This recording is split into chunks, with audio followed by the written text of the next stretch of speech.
اللہ کے رسول حضرت محمد مصطفیٰ صلی اللہ علیہ وآلہ وسلم نے فرمایا، جو بسم اللہ پڑھ کے کھانا کھاتا ہے تو اللہ اس بندے سے خوش ہو کر اس کے گناہ معاف کر دیتا ہے۔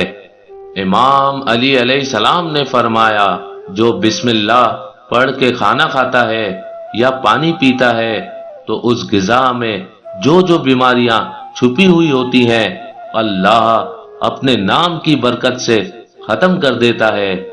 بی بی سیدہ فاطمہ الزہرا سلام اللہ علیہا نے فرمایا، جو بسم اللہ پڑھ کے کھانا کھاتا ہے اللہ اس کے رزق میں برکت پیدا کرتا ہے اور اس کی آنے والی زندگی خوشیوں سے نواز دیتا ہے۔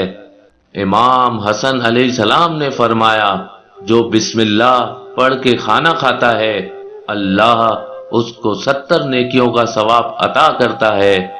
امام حسین علیہ السلام نے فرمایا، جو بسم اللہ پڑھ کے کھانا کھاتا ہے تو اللہ اس بندے سے مخاطب ہو کے فرماتا ہے، اے میرے بندے مانگ، کیا مانگتا ہے؟